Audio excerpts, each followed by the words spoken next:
This is Flip Gordon, and you're watching Wrestling with Regret.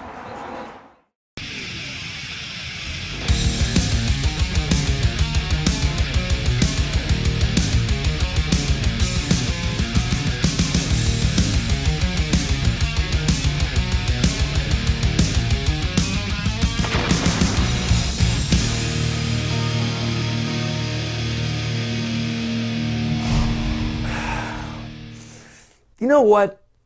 I'm mad. I'm really upset about doing this week's review. I've been putting it off for God knows how long, knowing I would eventually have to talk about it, and finally here we are. I mean, it only makes sense. It's the Halloween season, so what's more frightening than this? It's time to take care, spike your hair, and fist pump like it's 2011. It's time to look at the rise and fall of Zack Ryder. You know, wrestling can be a funny business sometimes. In theory, the fans are the ones who influence the product by who they cheer for, whose shirts they buy, what segments they're watching, and so on. But sometimes it just doesn't work out like that. Sometimes the powers that be make up their minds about someone and stay set in their ways. Now, before you all pile on, this is by no means an issue exclusive to WWE. Politics and favoritism have run rampant throughout all of wrestling's history. It just feels worse with WWE because theirs is the brightest spotlight. But over the years, one superstar has been kept in the dark more than almost anybody else. So, let's dive in. Hey Brian, got any room in this review for an exciting newcomer? Hey look, it's Dave from Dave Knows Wrestling. That's right, I've been on the YouTube scene for a little while now, and I might not be anywhere near as huge as you, but know that I have a product that people are really gonna like. Oh yes, very nice, Dave. Tell you what say you do your own thing, separate from this review, and then I'll call on you when I need you, okay? Sure thing, man. Just happy to be here. Zack Ryder debuted in WWE in 2007 as one half of the Major Brothers alongside the future Curt Hawkins. The two got their big break in 2008, joining Edge's La Familia stable and winning the tag team titles in July of that year. The duo broke up in 2009 when Ryder was drafted to ECW. Over on the Barbed Wire brand, Ryder drastically changed his look, cutting his hair and sporting some new one-legged tights, a seriously underrated style in my opinion. He was involved in a few singles feuds during this time, including a couple of matches with Christian over the ECW title, but this was as good as it got for a while. After ECW mercifully shut down in 2010, Ryder found himself on Raw. He lost the bulk of his matches, but he did have the honor of being Titus O'Neil's mentor on the second season of the original NXT. Well, I guess it makes sense to put the two most annoying catchphrases in wrestling together in one pairing. But the Long Island Loudmouth's fortunes would change at the dawn of 2011, thanks to a neat little invention called YouTube. Hey Brian, is it my turn yet?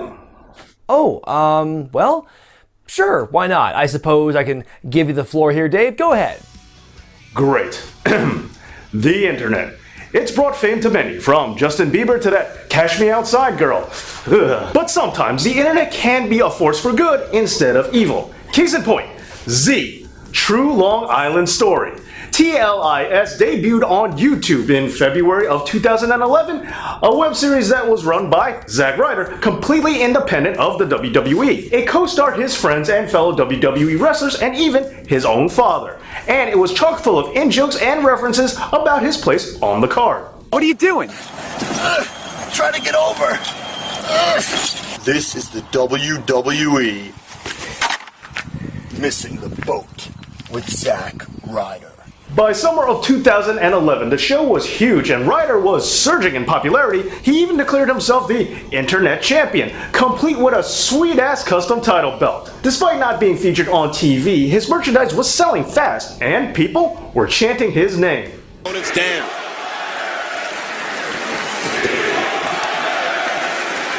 Now that clip I just showed you took place in Long Island, which, by the way, Zack Ryder wasn't even booked on. The year continued as... Okay, Dave, that's quite enough for now. Thank you so much. But, ooh, I think I hear the ice cream truck outside. Ice cream truck? In the middle of October? Oh, yep, there's definitely an ice cream truck out there. And hey, I think they're selling the SpongeBob ones with the bubblegum eyes. Really? Hells yeah! Hey, slow down! Phew, thought he'd never leave. Well, where were we? As his YouTube show grew in popularity, Ryder was slowly getting incorporated more into television, even if his win-loss record was still ugly. On a late July edition of SmackDown, COO Triple H was struck with a bolt of inspiration. Teddy, finally, meet your new assistant, Zack Ryder. Yeah! Well, look at that. Another combination of annoying catchphrases. Holla! Holla! Holla! By September, Zack found his way into a rivalry with Dolph Ziggler over the US title. He got some help from Hugh Jackman during an episode of Raw in a non-title match, and although he lost their first pay-per-view encounter at Vengeance, Ryder would rise to the occasion at TLC and beat Ziggler for his first taste of singles gold. Just look at this picture taken the night of Ryder's win. It symbolized what was seen at the time as a changing of the guard in WWE, a seismic shift in the kind of athletes who could be seen as champion. Well, it was fun while it lasted. Not only did Z True Long Island's story make this entire feud possible to begin with, it also helped elevate it. Ryder and Ziggler used it as a platform to help sell the feud, better than how the company itself did. And after TLC, you go back to being nothing but an internet hero and a footnote in my great career. I'm gonna fist pop your face. Yes, sir, everything was coming up Zack Ryder thanks to his hard work and creativity. Then 2012 happened. No, the other thing that happened in 2012. Look out! Jesus, oh God. Let's just back up a bit. At the very end of 2011, Kane returned to WWE after several months off of television. After years of fans bitching about it, he finally came back with a mask on. Or rather, two masks. Two weird, uncool masks. His first feud back was against John Cena, telling the leader of the C Nation to embrace the hate, a slogan that was this close to being used for his current mayoral campaign. Kane's strategy to turn Cena to the dark side was to target those who were close to him, which in this case were the US champion Zack Ryder and his budding love interest Eve Torres. Kane spent the next several weeks beating the bejesus out of Ryder, which directly contributed to Zack losing the US title to Jack Swagger on an episode of Raw. He wouldn't get his contractually obligated rematch until 2015. Kane's torture of Ryder continued, chokeslamming him off the stage and giving him the tombstone at the Royal Rumble, which would ultimately confine Zack to a wheelchair. Cheer for this man! If the first month of 2012 wasn't bad enough, WWE twisted the dagger even further in February. For starters, Eve Torres kissed John Cena after he rescued her from Kane's clutches. Then this happened.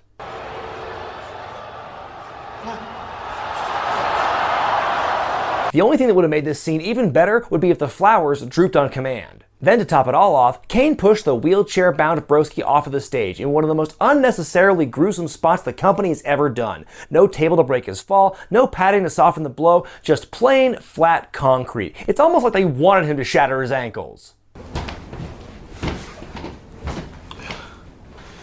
Hey, Brian.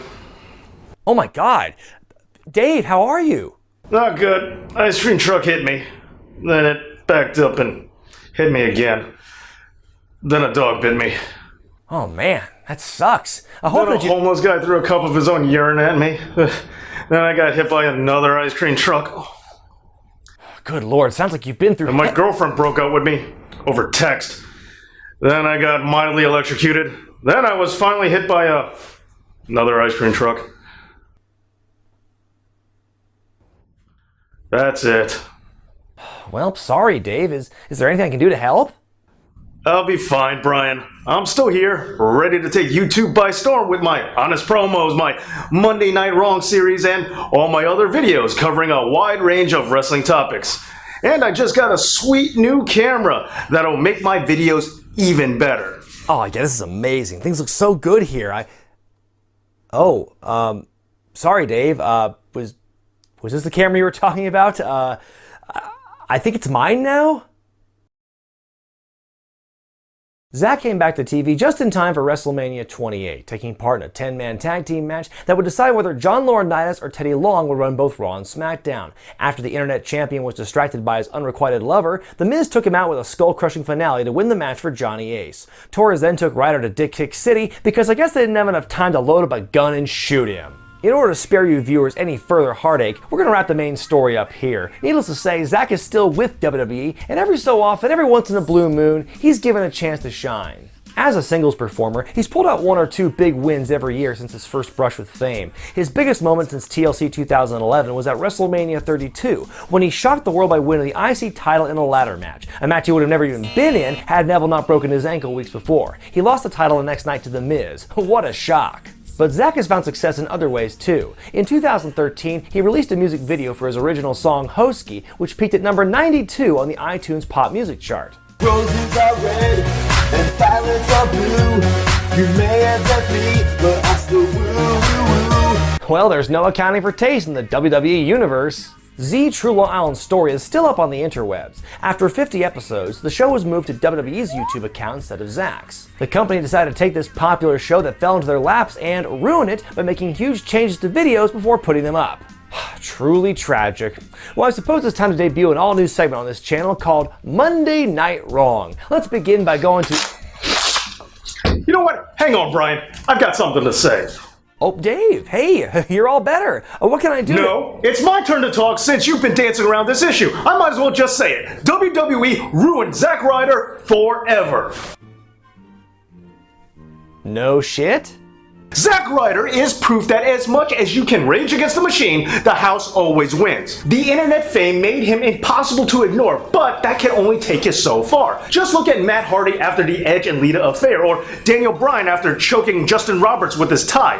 The internet helped their careers, but the company just went back to misusing them. WWE might be able to capitalize on their fame while it's still hot, but they can't keep the fire going because they don't really know what made it burn in the first place. What kind of message does that send to the rest of the locker room? It really kind of broke the spirit of the locker room. For years, we were told in all these pep talks that, there's a brass ring, you got to reach for it, and it's there for the taking if you work hard enough, get yourself over. And he did it. And he defies the odds and actually does it. And, for the rest of the boys, it's pretty brutal because then it's like it almost feels hopeless. You're not going to get pushed unless they pick you to get pushed, and that's kind of it. Well, absolutely. And the thing about that WWE looks at trends to see if they can make a quick buck off of it. They figure that adding a trending act will just give them a bonus, but by burying it immediately afterwards, it won't cost them any money. They'll just maintain the status quo and go on without it. They don't see that doing this turns fans off to the product and makes them walk away. This kind of crap is what makes fans get jaded. Oh, and something else I might add Zack was never going to be world champion with this gimmick, but the fans were literally telling WWE what they wanted, and they just didn't listen. If a guy like him could move that much merchandise and get people to chant loudly for him without the company's influence, just imagine what would have happened if they actually put some effort behind it. That's it. Well, Dave, no truer words have been spoken on this. Thank you so much for your input. It's really appreciated. You're welcome. Thanks for having me. You're welcome. Now let's bring out the real guest star of this video. What? That's right, my beaches and sneeches. Time for Quattro Fontaine to impregnate all y'all ladies.